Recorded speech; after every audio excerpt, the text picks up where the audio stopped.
짐을 풀어내.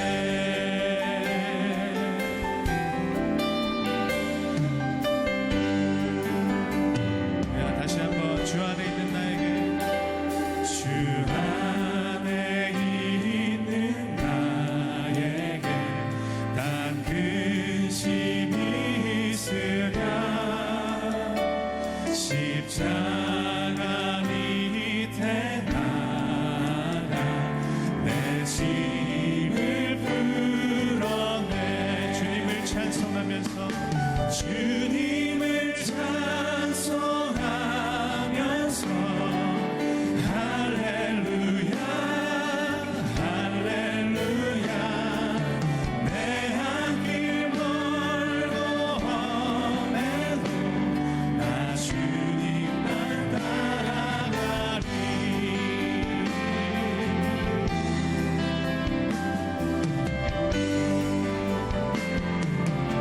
내 주는 자비하셔서, 내 주는 자비하셔서 늘 함께 계시고 내 궁핍 하시고 늘 채워주시네. 주님을 찬송하면서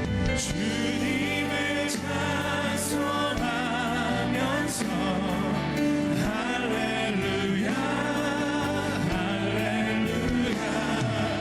내 앞길 멀고 험해도 나 주님만 따라가.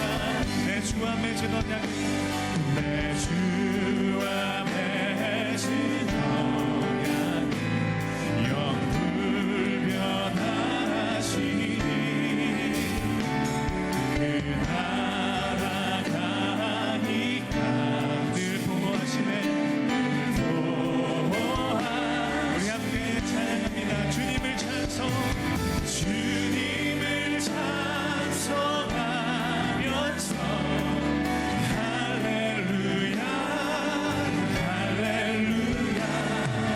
내 앞길 멀고 험해도 나 주님만 따라가. 주님을 찬송하면서, 주님을 찬송하면서 할렐루야 할렐루야. 내 앞길 멀고 험해도 나 주님만 따라가. 한 번 더 주님을 찬송하면서, 주님을 찬송하면서 할렐루야 할렐루야. 내 앞길 멀고 그 자비하시고 영원 불변하신 그 주님을 의지하며 다시 한번 주님을 찬송하면서, 주님을 찬송하면서 할렐루야 할렐루야. 내 앞길 멀고 험해도 나 주님만 따라가리. 주님을 찬송하면서, 주님을 찬송하면서 할렐루야 할렐루야. 내 앞길 멀고 험해도 나 주님만 따라가리. 아멘. 그렇습니다. 우리가 주님이라고 부르는 하나님은 영원 불변하시고 자비하신 하나님이십니다. 여러분, 이 진리를 믿으십니까? 이 진리 믿으시는 분은 우리 함께 이 시간 다 함께 힘차게 우리 기쁨으로 우리 박수하며 찬양하며 나아갑시다.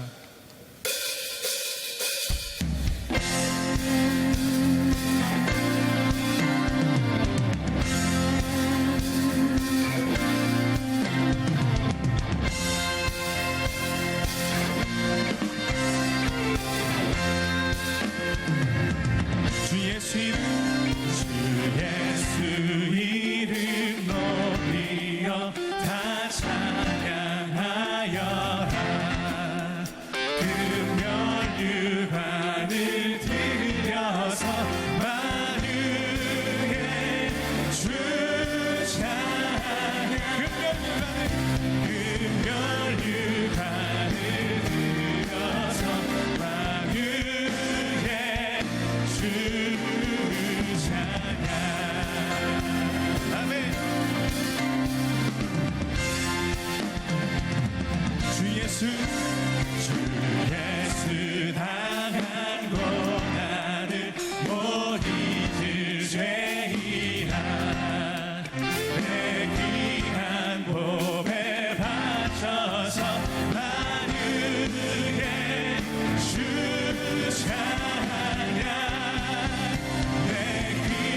믿는 성도 주 믿는 성도 다 함께 주 앞에 엎드려 무궁한 노래 불러서 만유의 주를 찬양하 무궁한 노래 불러서 만유의 주를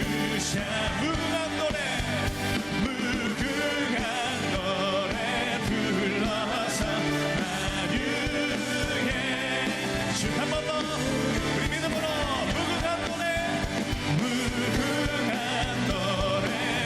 불러서 만유의 주 찬양 할렐루야 무궁한 노래 주님께 올려드립니다.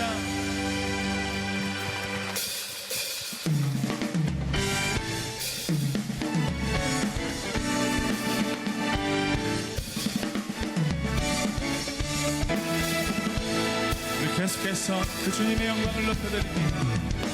영광의 주님 찬양하세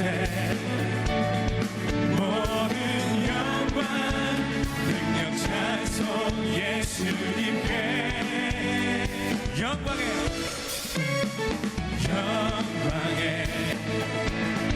주님 찬양하세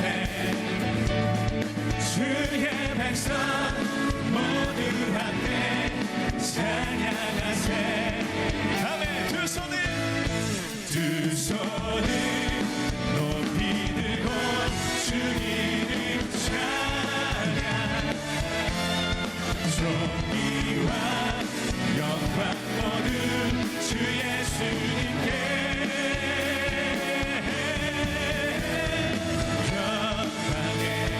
주님 찬양합니다.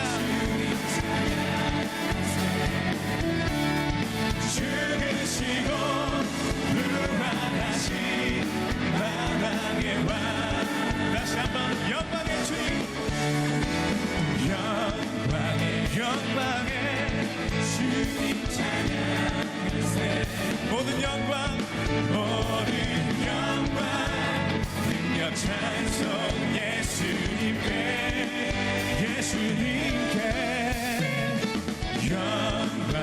영광의 주님 찬양하세 주의 백성 모두 함께 찬양하세 우리 함께 기쁨으로 두 손을 높이 들고 주 이름 찬양 존귀와 영광 모든 주 예수님께 영광의 주님 찬양하세 죽으시고 부활하신 만왕 다시 한 번 더 두 손을 높이 들고 두 손을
오늘의 말씀은 사도행전 4장 11절에서 12절 말씀입니다.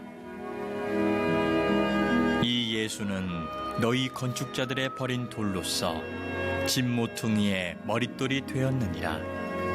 다른 이로서는 구원을 받을 수 없나니 천하 사람 중에 구원을 받을 만한 다른 이름을 우리에게 주신 일이 없음이라 하였더라. 아멘. 작년 11월 29일 브라질의 한 프로 축구팀 가운데 샤페코엔시라고 하는 프로팀이 있습니다. 이 팀이 남미의 클럽 대항의 결승전을 치르기 위해서 콜롬비아로 비행기를 타고 이동 중에 비행기가 추락하는 사고로 그 비행기에 탑승했던 77명 가운데 6명이 생존을 합니다. 그리고 축구 선수, 그 밖에 축구의 관계자들, 코치나 감독 이런 관계자들까지 해서 한 프로축구팀의 탑승자 가운데 다 사망하고 3명만, 6명 가운데 3명이 프로축구팀에 해당되는 사람들이었다는 얘기죠. 말 그대로 축구팀 하나가 전멸하고 동료들이 다 죽었습니다. 그리고 살아남은 3명도 한 사람은 다리를 절단하고 또 한 사람도 축구를 다시 할 수 없을 것 같은 엄청난 부상을 당했고, 또 남은 하나도 언제 다시 축구를 할 수 있을지 기약할 수 없을 만큼 몸과 마음이 완전히 무너지고 극적으로 생명만 간신히 건진 상태입니다. 여러분, 살아남은 이 3사람이 감사도 하지만 같이 늘 그라운드에서 운동을 했던 동료들이 다 죽고 자기들만 살아남은 그 죄책감, 그리고 그 트라우마에 그들은 너무 괴로워서 다시는 축구를 할 생각조차도 엄두를 내지 않았습니다. 그런데 바로 그때 이 소식을 들은 전 세계 축구 팬들이 SNS로 이 생존자 3명을 위로하고 당신들 다시 그라운드에서 만나고 싶다라고 격려를 하기 시작했습니다. 얼굴도 모르고 인종도 다른 세계의 수많은 지구촌의 친구들이 이 3명에게 내가 너의 친구가 되고 싶다. 용기를 내라. 너를 응원하겠다. 그래서 그 수 없는 세계의 많은 응원의 메시지를 보내는 사람들의 힘을 의지해서 이 3명이 열심히 재활을 하기 시작합니다. 그리고 드디어 올해 8월 8일 FC 바르셀로나라는 유럽의 명문 클럽팀이 자원해서 이 팀하고 친선 경기를 치르겠다고 해서 감격스러운 친선 경기를 치르게 됩니다. 이때 부상당했던 그 생존자 가운데 몇 명이 나와서 정말 오랜만에 밝은 모습으로 세계 축구 팬들에게 인사하고 경기와 결과와 상관없이 그들이 다시 일어났다는 것에 대한 그 의미를 전하며 감동 어린 경기가 펼쳐졌다고 합니다. 우린 인생을 살다 보면 크고 작은 어려움들을 만날 때가 많습니다. 그 어려움들을 만나면 인간은 감정적으로 두려움이라는 생각을 다 갖게 됩니다. 두렵지요. 그래서 되게 많은 사람들은 이 두려움의 감정을 이기기 위해서 주로 술을 마시거나 쾌락을 쫓아가거나 세상의 방법을 선택합니다. 그런데 두려움을 이기려고 술을 선택하고 세상의 방법을 선택하지만 잠시는 오늘 밤은 두려움을 잊게 해줄지 몰라도 내일 아침이 되면 다시 여전히 두려움은 내 앞에 존재한다는 거예요. 그래서 우리 인간이 평생을 살아가면서 만나는 이 두려움의 문제를 어떻게 극복할 것이냐. 오늘 사도행전 4장에 보면 베드로와 요한이 말 그대로 살아가는 인생 속에 너무 큰 어려움과 두려움의 문제를 만났지만 그 문제를 임시 방편의 방법이 아닌 아주 근본적으로 해결하는 이야기를 소개해주고 있어요. 자, 지난 시간에 성전 앞에서 구걸하던 안진뱅이를 고친 베드로와 요한의 이야기를 소개해드렸습니다. 자, 이 모습을 지켜보던 사람들이 베드로와 요한이 안진뱅이를 예수님의 이름으로 일으키니까 사람들이 막 몰려들어서 베드로 요한에게 묻는 거예요. 도대체 이게 어떻게 된 일이냐? 당신들에게 도대체 무슨 능력이 있길래 이런 일이 일어날 수 있는 거냐? 예수님이라고 하는 분은 누구냐? 이렇게 사람들이 자원해서 베드로와 요한에게 복음에 대해서, 예수님에 대해서 관심을 갖기 시작했어요. 이때 베드로가 아주 중요한 은혜를 하나 우리에게 남겨주지요. 사람들이 베드로와 요한을 주목해서 당신들 참 대단한데 당신들에게 무슨 능력이 있는지 가르쳐달라고 막 사람들이 열광할 때 베드로와 요한은 하나님의 영광을 가로채지 않아요. 뭐라고 얘기해요? 내게 능력이 있어서가 아니라 예수 그리스도의 이름으로 고친 겁니다. 여러분, 우리가 신앙생활하면서 범하는 많은 죄 가운데 하나 하나님의 일을 해놓고서 하나님이 받으셔야 될 그 영광을 인간들이 때때로 가로챈다는 거예요.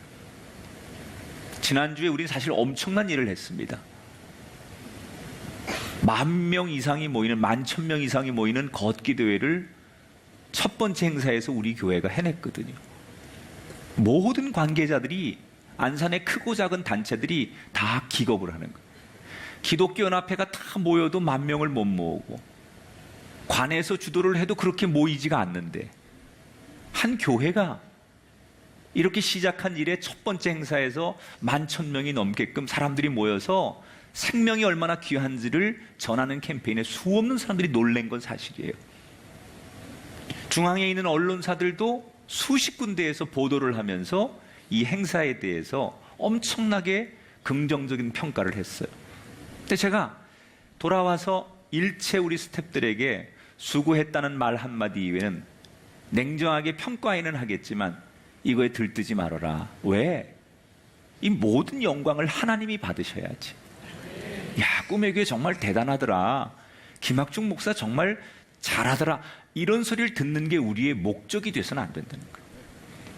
여러분, 우리가 찬양을 하고 섬김을 하고 봉사를 하고 많은 헌신을 할 때 그 결과 앞에서 하나님이 받으셔야 될 영광을 가로채는 일이 없게 되길 주의 이름으로 축원합니다.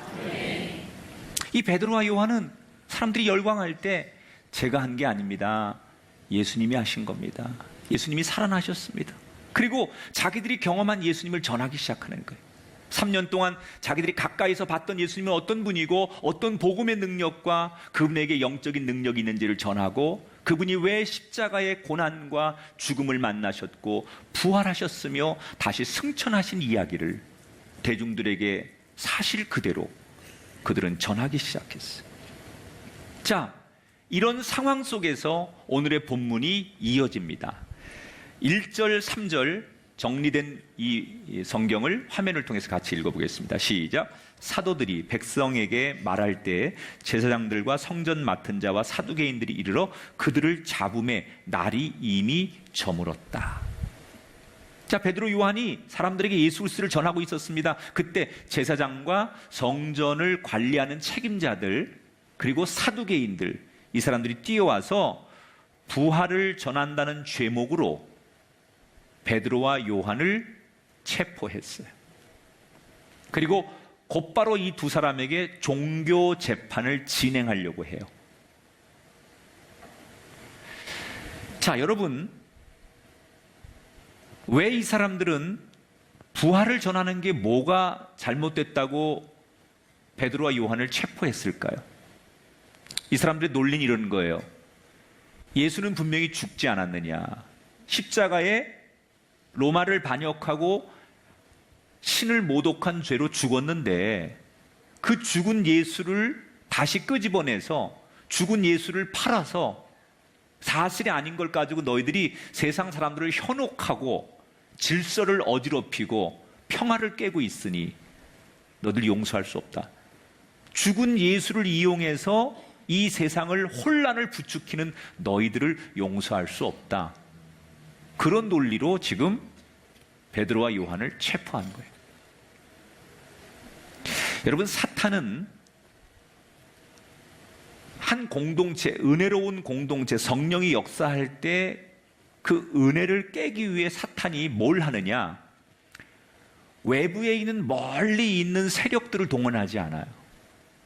항상 보면 때로는 가정 안에서 가족이 제일 나한테 힘든 방해자가 되기도 하고, 교회도 보면 외부의 핍박이 문제가 아니라 내부적인 시기와 분열과 다툼이 항상 교회의 제일 큰 문제예요. 가장 가까운 사람들이 고통을 주지 멀리 있는 사람을 사탄은 활용하지 않아요. 대제사장이면 여러분 성직자들 아닙니까? 예배를 관할하고 제사를 집행하는 하나님의 종들이에요. 그리고 성전을 늘 책임지는 사람들, 이 사람들은 성전에서 일을 하는 사람들이에요. 사두개인들 똑똑한 사람들이에요. 하나님을 믿는 사람들이에요. 다만 부활이라든지 이런 거를 받아들이지 않는 사람들이지 이 사람들이 하나님을 부인하는 사람들이 아니에요. 같은 유대인들이에요. 로마의 지배를 받고 있는 이스라엘이 같은 동족끼리 힘을 합치고 서로 위로하고 감싸줘도 될까 말까인데 같은 동족끼리 고발하고 고소하고 분열하고 시기하고 미워하고 지금 그런 일이 생긴 거예요. 외부의 적이 아니라 내부의 분열과 시기와 다툼. 이걸 우리는 비뚤어진 영성이라고 해요. 교회를 다니는 분들이 열심히 하죠. 자기 기준으로. 주일도 성수하고 어떤 직책을 맡기면 참 열심히 해요. 그리고 정말 규칙을 지켜요. 그런데 뭐가 문제냐? 비뚤어진 영성을 갖는 분이 있어요. 열심히 안 하는 게 아니야. 차라리 교회를 안 다니거나 이단이거나 외부의 세력이면 딱 규정이 되는데 그게 아니고 분명히 같은 교회에 있고 같은 공동체 안에 있는데 그게 우리를 불편하게 하는 거예요. 잘못된 비뚤어진 영성이 기준이 잘못된 거죠. 하나님이 기준이 되는 게 아니라 자기가 기준이 되어서 자기 의가 옳다는 거죠.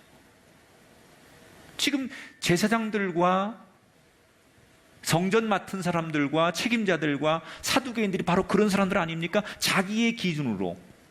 자, 조금 더 들어가면 누가복음에서 이미 한번 언급을 했듯이 왜 이 사람들이 그렇게 예수님과 예수님의 제자들을 미워할 수밖에 없었느냐? 이유는 지금 많은 사람들이 예수님을 따르고 예수님을 믿는 것은 이 유대 종교 지도자들의 입장에서 보면 자기들이 누리고 있는 힘을 뺏긴다고 생각하는 거예요. 적어도 예수님이 활동을 하기 전까지는 이 유대 땅에서 종교적인 권력, 그게 성전에서 예배를 드리든 어떤 세금을 징수하든 어떤 법을 제정하든 모든 힘들이 이 유대 종교 지도자에게 있었어요. 그런데 어느 날 예수님이 딱 나타나면서 자기들이 가지고 있던 모든 힘과 질서가 예수님께 막 빠져나가는 거예요. 이걸 견딜 수가 없는 거죠. 다 자기들 손에서 움직였던 것들이 지금 자기들이 통제가 안 되는 상황으로 가니까 그 예수님의 인기가 끝없이 올라가고 예수님을 따르는 사람들이 너무너무 많아지기 시작하니까 방법은 한 가지밖에 없었어요. 예수를 죽여서 원인을 제거하는 거였어요. 그래서 예수를 죽였어요. 말도 안 되는 재판이죠. 예수님을 재판했던 그 산헤드린 공회, 그 다음에 로마의 재판은 재판에 ABC가 없는 재판이에요. 여론몰이 막 갖다 뒤집어 쓰여가지고 그냥 곧바로 처형하고 있을 수 없는 일로 예수님을 죽인 거예요. 힘의 논리에 의해서. 자, 이 사람들은 예수를 죽이면 다 끝날 줄 알았어요. 그러면 다시 자기들이 원하는 것을 누리고 자기들에게 힘이 주어진다고 생각했어요. 그런데 웬일입니까? 예수 죽이면 끝날 줄 알았는데 예수를 죽였는데 예수님보다 더 위험한 존재들이 나타났어요. 그게 예수님의 제자들이에요. 예수님만 없으면 될 줄 알았는데 그래서 예수님을 죽였는데 예수님보다 더 위험하고 더 활동적인 존재들이 나타나서 자신들이 가진 질서와 힘을 빼앗기게 생겼어요. 그래서 이 사람들은 베드로와 요한을 체포하는 거예요. 당장 종교재판의 회부에서 예수님에게 그렇게 죄목을 누명 씌워서 죽인 것처럼 이 사람들도 죽일 거라고 계획하고 이 사도들을 체포했는데 그날 저녁에 재판을 못해요. 왜 못하느냐? 시간이 너무 지났어요. 저녁이 된 거예요.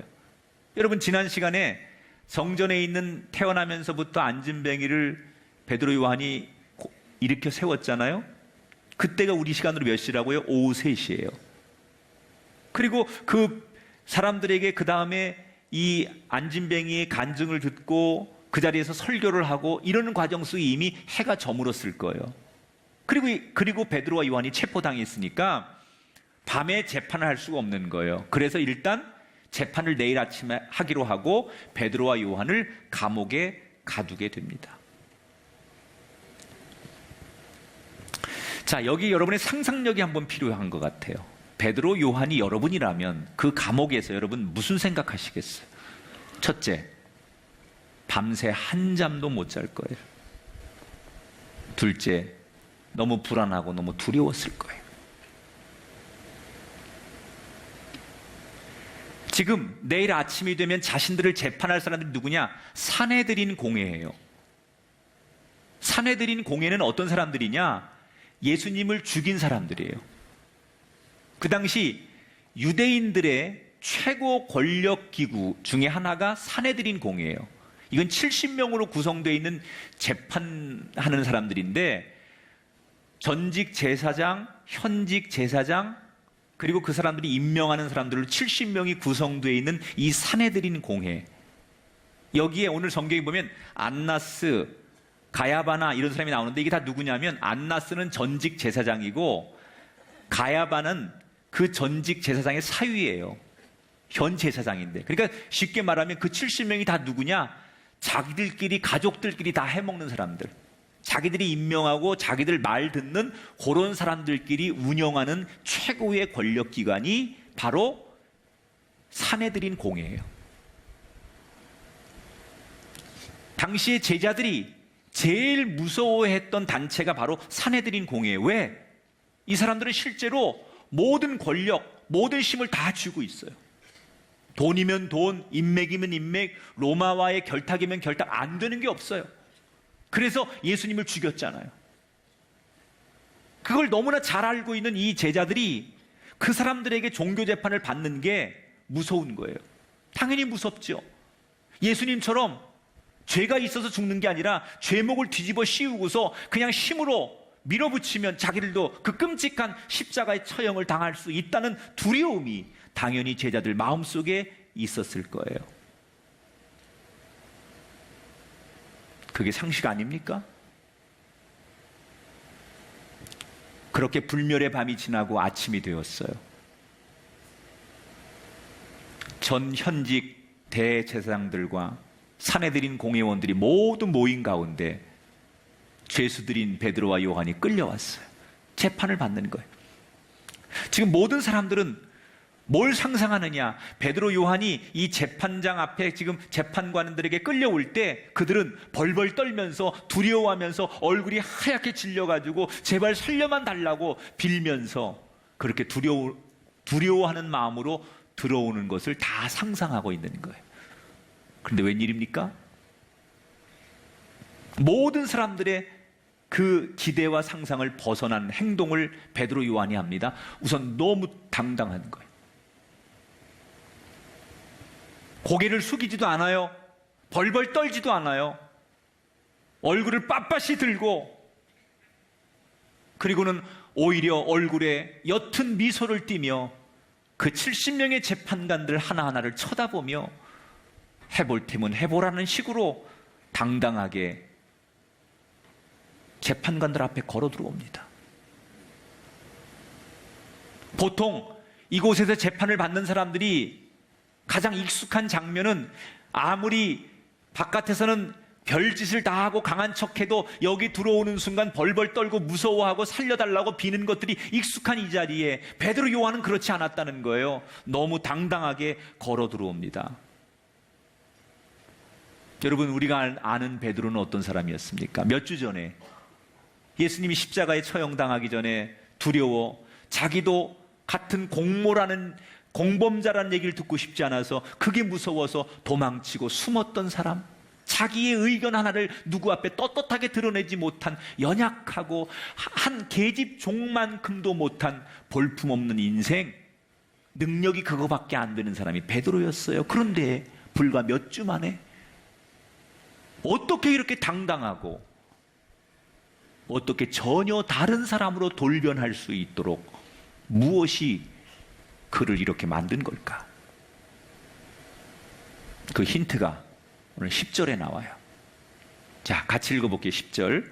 너희가 십자가에 못 박고 하나님이 죽은 자 가운데 살리신 나사렛 예수 그리스도의 이름으로 너희 앞에 섰느니라. 따라합시다. 예수님의 권세만 바라봅니다. 자, 지금 이 사람들이 나와서 뭐라고 그래요? 그 앞에 정말 무서운 존재들, 힘 있는 존재들, 그 재판관들을 의식하지 않고 뭐라고 해요? 우리가 오늘 당신들 앞에 서 있는 것은 예수님 이름으로 나왔습니다. 우리는 당신들보다 예수님만 바라보고 여기 나왔습니다. 여러분, 사람이 어떤 시선을 의식하느냐에 따라서 인생의 답은 달라지는 것 같아요. 지금 이 공회의 70인의 사람들은 자기를 바라보는 시선이 두 개가 있는 거예요. 첫째는 하나님의 시선. 하나님을 믿는 제사장, 성전 관리자, 사두개인들이니까 그들은 하나님의 시선을 의식하는 사람들이에요. 또 하나, 그들의 시선은 군중들, 여론, 백성들, 이 사람들의 시선을 보는 거예요. 그런데 이 공회 사람들은 하나님의 시선을 의식하는 것보다는 사람들이 뭐라고 하는지 여론, 인기 이걸 의식하느라고 하나님의 시선을 외면하는 거예요. 만약에 그들이 하나님의 시선을 똑바로 봤다면 예수님을 죽이지도 않았을 거고 지금 이 사도들을 붙잡지도 않았을 거예요. 하나님의 시선을 외면하고 뭐예요? 오직 세상의 여론, 사람들의 시선을 주목하다 보니 예수님을 죽이는 거예요.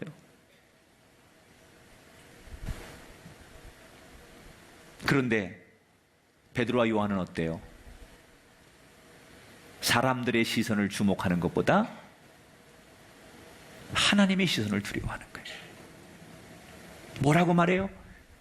예수의 권세로 나왔다. 다시 말하면 그들이 그 무섭고 두려운 그 현장에서 두려워하지 않았던 이유는 예수만 바라보았기 때문이라는 거예요. 죽음을 이기시고 모든 사망을 깨고 살아나신 예수님의 권세, 예수님의 심, 예수님의 능력, 그 예수님의 권세만 기억하고 예수님의 권세만 의지했다는 거예요. 지금까지 이 베드로, 요한 말고 이 재판장에 섰던 다른 수많은 사람들은 보이는 권세를 의식했었어요. 그 공회원들이 가지고 있는 돈과 권력과 인맥 이걸 의식하느라고 그들의 위협에 굴복하고 벌벌 떨고 무서워했습니다. 그런데 베드로, 요한은 달랐어요. 나는 새도 떨어뜨린다는 이 공회원들의 위협을 전혀 두려워하지 않습니다. 오직 그들이 그 무시무시한 말과 그 분위기를 바라보는 게 아니라 예수만 바라보니, 예수만 의지하니 두렵지 않은 거예요. 무엇이 그들을 그렇게 만들었어요? 성령께서 그들 안에 그들을 담대하게 만든 거예요. 사랑하는 성도 여러분, 여러분은 지금 어떤 권세에 의지하며 살고 계십니까? 많은 분들이 부인할 수 없죠. 여전히 아니라고 말하지만 실제로 우리는 돈의 권세를 의지합니다. 여러분, 돈이 얼마나 위대한 권세인지 아시죠? 재벌들의 힘, 돈 많은 사람들의 힘, 우리는 그 돈에 의해서 양심을 팔고 돈에 의해서 굽실내기도 하고 돈에 의해서 무릎을 꿇지 않습니까? 그 돈이 주는 권세가 얼마나 대단한 줄 알기 때문에 우리는 빚을 내서라도 명품을 사고 외제차를 사서 자신을 꾸미죠. 그게 권세인 줄 알기 때문에. 또 어떤 사람들은 인맥의 권세를 의지합니다. 그래서 유명한 사람들하고 어떻게든지 선을 들려고 하고 친해지려고 하고 관계를 맺으려고 하고 내가 이런 사람들을 알고 있기 때문에 나도 이런 사람이라고 자신을 과시하고 싶어하는 인맥의 권세를 사람들은 갖고 싶어해요. 명예와 감투의 권세도 마찬가지예요. 그 사람들은 수단과 방법을 가리지 않고 높이 올라가려고 해요. 그런데 여러분, 이런 돈과 인맥과 권력이라고 하는 권세 분명히 존재하는 힘입니다. 그런데 이 힘은 시간이 지나면 신기루처럼 사라진다는 거예요. 잡은 것 같은데 돈이라는 게 힘이 있어요. 그래서 당장은 사람들이 굴복합니다. 근데 이 돈이 없어지면 사람들이 내 앞에 굴복하지 않아요. 인맥과 권력이 있을 때는 사람들이 벌벌 떠는데 이게 없어지면, 이게 신기루처럼 사라지면 내게 권세가 없더라는 거예요. 그런데 예수 권세는 영원합니다. 세상 권세를 이기신, 사망 권세를 이기신 예수님의 권세는 없어지지 않습니다. 여러분, 돈으로 구원받지 못합니다. 예수 권세의 구원이 있고, 예수 권세의 생명이 있고, 예수 권세의 능력이 있고, 예수님이 주시는 권세의 지혜가 있는 거예요. 우리는 세상을 무서워할 필요가 없습니다. 500년 전 마틴 루터가 95개조의 반박문을 붙이고 교황청에 맞설 수 있었던 그 두려움을 이길 수 있었던 것도 오직 루터가 예수의 권세만 바라보았기 때문에 가능한 거예요. 혹시 이 자리에 세상이 두렵고 미래가 불안하고 견딜 수 없는 염려로 살아가는 분이 계시다면 그 두려움을 세상의 방법, 세상의 권세로 이기려고 하지 마시고 오늘 베드로처럼 요한처럼 예수님의 권세로 그 예수 권세만 바라보셔서 베드로처럼 요한처럼 두려움을 이기는 소중한 분들이 되시기를 축복합니다. 자, 이렇게 베드로와 요한은 대제사장의 신문에 당당하게 맞습니다. 사실 이 공회는 지금 이 베드로 요한을 귀신의 앞잡이나 이단이다 이렇게 죄목을 뒤집어 씌워서 이들을 정죄하려고 했습니다.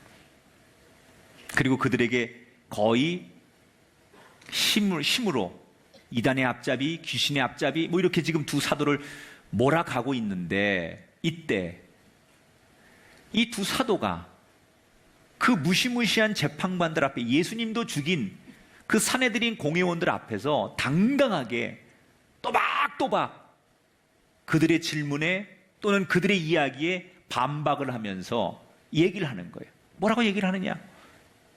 맞다. 너희들이 죽인 예수님의 이름으로 내가 기도해 준 거 맞고 예수님의 이름으로 안전병을 일으킨 거 맞다. 그 예수님은 부활하신 것도 맞다. 그런데 그 예수님이 누군 줄 아느냐? 너희들이 그렇게 좋아하는 구약 성경의 율법에 나온 예언을 인용해 가면서 그 예언, 율법을 신봉하는 너희들 그 율법에 뭐라고 써 있느냐? 하나님이 이 땅에 메시아를 보낸다고 했는데 하나님이 보내신 구원자 메시아가 바로 예수님이다. 그리고 구약을 인용해 가면서 논리적으로 또박또박 반격을 하는 거예요. 자, 그러다 보니 재판을 하면 할수록 예수가 하나님의 아들인 것이 점점점 더 확실해지는 거예요. 70명이 처음에는 기세등등하게 2명을 몰아갔는데 이 2명이 70명을 상대로 해서 또박또박 반박하고 자기들의 논리를 이야기하고 할 말을 다 하기 시작하니까 시간이 지나면서 분위기가 어떻게 바뀌느냐? 2명이 70명을 압도하는 분위기로 바뀌기 시작하는 거예요. 그러니까 그 자리에 모인 공회원들 70명이 당황하기 시작하는 거예요. 아니, 자기들이 이렇게 밀어붙이면 예수도 죽였어요. 이렇게 밀어붙이면 저 두 사도도 꼼짝 못할 줄 알았어요. 자기들이 알고 있는 저 두 사도는 어떤 사람들이, 베드로와 요한은 분명히 갈릴리 촌사람들이에요. 저 사람들이 이렇게 율법을 해박하게 알 리가 없어요. 지금으로 말하면 그렇게 무슨 법적인 거를 잘 알 리가 없는 사람들이에요. 그리고 많이 배우지 못한 사람들이나 논리적이거나 이성적이거나 설득할 수 있는 언변이 없는 사람들이에요. 근데 이상한 거예요. 저 무식하고 배우지 못하고 촌스러운 저 갈릴리 출신의 두 사도가 너무나 똑똑하고 설득력 있고 공감되게 또박또박 논리력으로 맞서는데 당해낼 재주가 없는 거예요. 여러분, 맞습니다. 이 베드로와 요한은 지금으로 말하면 저 시골에서 그냥 정규 학교도 졸업하지 못한 그런 사람들 맞습니다. 그런데 어떻게 그렇게 똑똑한 법학 박사들, 철학 박사들 같은 그 사람들 앞에서 어떻게 그들의 논리를 제압하고 또박또박 이야기하면서 그들의 이야기를 반박하면서 자기들의 의도대로 이야기를 끌고 갈 수 있습니까? 그것은 성령의 힘입니다. 성령께서 함께하면 무능한 자에게 말씀의 지혜가 생기고 입술에 지혜가 생기고 언어에 지혜가 생기는 줄 믿으시기 바랍니다. 결국 이 공회원들은 두 사도의 잘못을 끝끝내 찾아내질 못해요. 논리적으로 반박을 못해요. 그래서 공회원들이 시간이 가면 갈수록 자신들이 불리해지는 거예요. 마음은 급한데 죽여야는 되겠는데 온몸은 부들부들 떨리는데 저들을 제압을 못하는 거예요. 그러니까 이 공회원들 가운데 성격 급하고 물불 안 가리는 공회원들 몇몇이서 재판이고 뭐고 변론이고 뭐고 그냥 우리 말 안 듣는 저놈들 그냥 우리 힘으로 밀어붙입시다. 신성 모독죄로 예수처럼 죽여버립시다. 예수도 그렇게 죽였으니까 저놈들도 신성 모독죄로 그냥 밀어붙입시다. 죽이면 되잖아요. 그러면 다 끝나는 겁니다. 이러고 밀어붙이려고 합니다. 충분히 그럴 수 있죠. 그런데 공회원들이 결국 그렇게 못합니다. 죽일 수 있는데 못해요. 그리고 이 두 사도들을 잠시 휴정하고 밖에 내보낸 다음에 자기들끼리, 이 재판관들끼리 회의를 하는 거예요. 그리고 아주 오랜 자기들끼리 논쟁을 벌여요. 옥신각신하다가 어떤 결론을 내리느냐, 17절 18절에 나오는 결론을 내리죠. 같이 읽어볼게요. 이것이 민간에 더 퍼지지 못하게 그들을 불러 경고하여 도무지 예수의 이름으로 말하지도 말고 가르치지도 말라 하니. 자, 이 공회의 최종 결정이 뭐였어요? 사도들을 위협하고 경고하는 것으로 그들을 석방시켜주는 거예요. 다시 말하면 이런 거죠. 너희들 오늘은 풀어줄 텐데 밖에 나가서 두 번 다시 예수 언급하면 안 돼. 그때는 진짜로 죽어. 오늘은 너희들 운 좋은 줄 알아. 그냥 풀어줄 건데 밖에 나가서 두 번 다시 예수를 언급하지 마. 그리고 이 두 사도를 풀어줬다는 거예요. 아, 이 재판관들이 공의로운 재판관이고 뭐 법을 지켰기 때문에 그런 게 아니에요.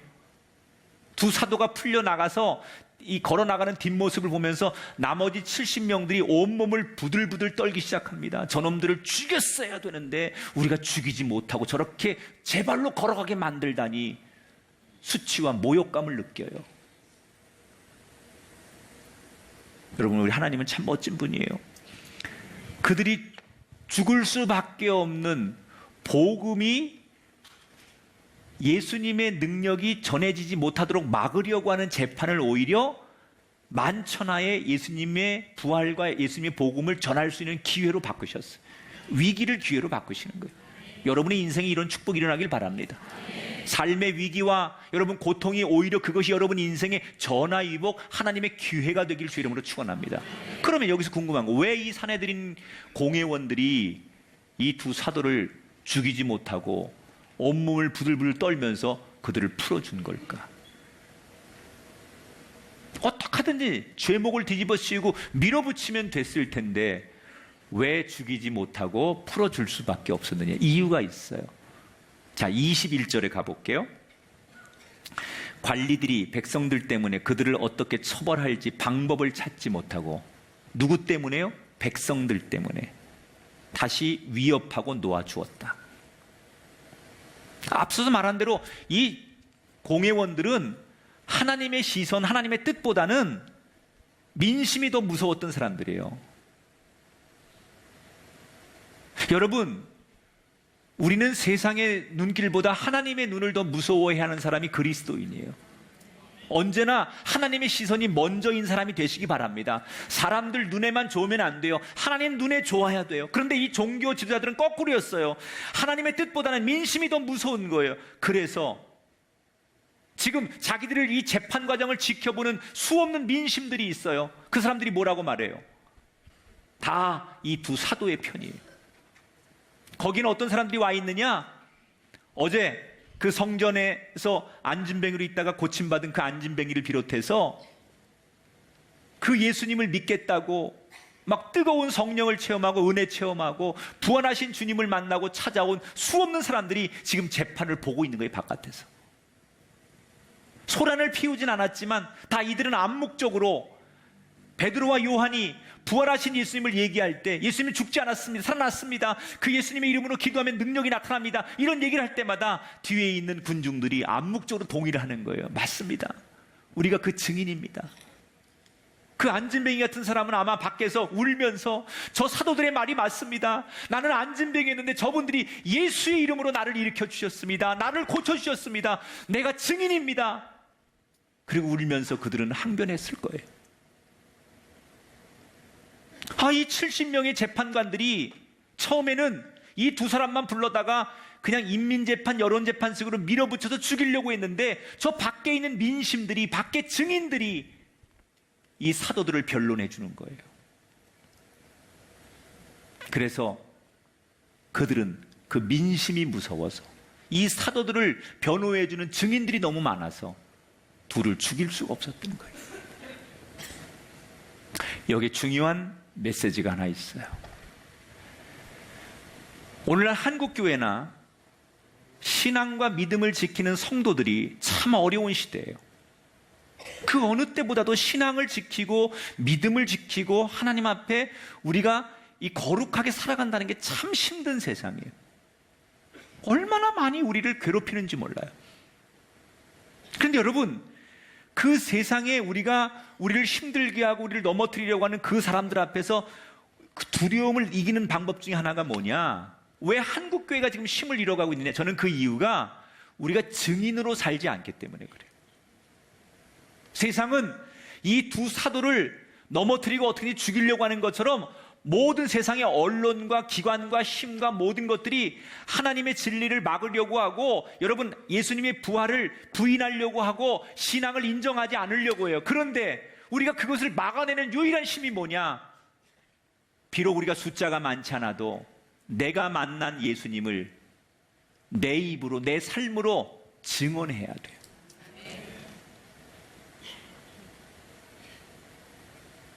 어떤 어려움이 와도 맞다, 나는 그 예수님을 만났다, 내가 그 예수님께 구원이 있다는 것을 체험한 사람이다, 그 예수님의 은혜가, 내가 예수님의 이름으로 기도했을 때 이런 은혜가 임하는 것을 나는 믿는다. 이 증언된 삶이 우리에게 필요하다는 거예요. 근데 오늘 우리는 예수님을 믿기는 믿는데 증언을 안 해요. 증인은 안 하려고 해요. 나만 조용히 예수 믿어요. 우리만 조용히 예수 믿는 것으로 만족해. 아니에요. 진짜 우리에게 필요한 건 내가 예수 믿는 것을 증언하는 인생이 필요한 거예요. 그래야 두려움을 이겨요. 야, 저 사람 보니까 예수가 진짜 있는 것 같아. 야, 저 사람 보니까 기도의 능력이 존재하는 것 같아. 저 사람 보니까 교회가 좋은 데인 것 같아. 저 사람 보니까 예수 믿어야 될 것 같아. 이게 뭐예요? 내가 그 누군가에게, 세상 사람들에게 예수쟁이로 증언이 되는 삶을 살면 세상을 겁낼 이유가 없어요. 왜? 우리가 예수의 증인으로 살면 그 뒤는 하나님께서 돌보시고 책임져 주십니다. 하나님을 위해서 예수님의 증인으로 우리가 산다는데 그 뒷일을 하나님께서 책임져 주시지 않겠습니까? 여러분이 무슨 일을 하든지 어디를 가든지 여러분의 인생을 하나님이 책임져 주신다는 거예요. 오늘 우리에게 필요한 건 예수 증인이 되는 거예요.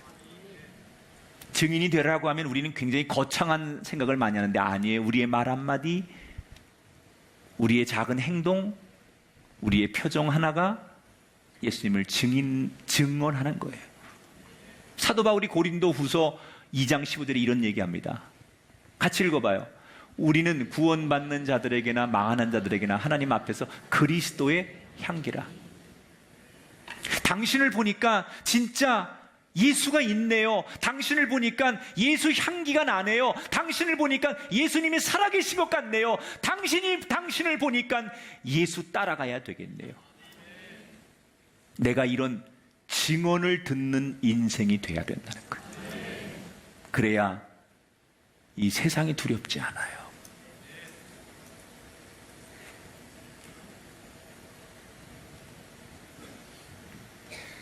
여러분, 우리는 자꾸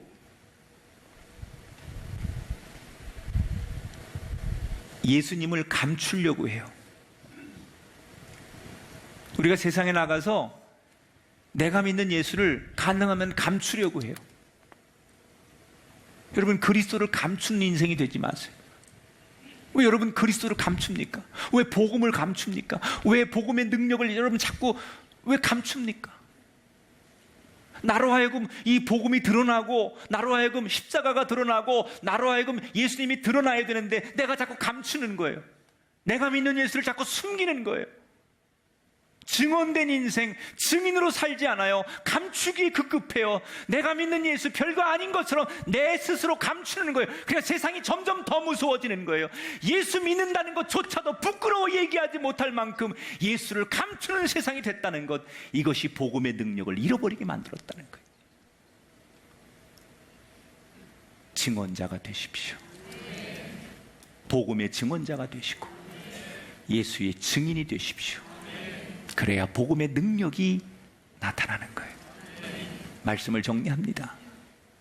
우리 모든 연약한 인간이에요. 우리 앞에는 아무리 우리가 예수를 믿지만 수없는 시련과 고난, 때로는 피할 수 없는 두려움을 만나요. 그러나 성령과 동행하면 어떤 두려움도 이기게 될 줄 믿습니다. 그 성령은 우리에게 예수 권세만 바라보게 합니다. 그 성령은 우리로 하여금 예수의 증인이 되게 만듭니다. 사랑하는 여러분, 성령 충만하십시오. 그리고 예수 권세만 바라보고 예수 감추지 마시고 예수 드러내는 증인으로 살아가는 이 땅의 사도들이 되시기를 주님의 이름으로 축복합니다.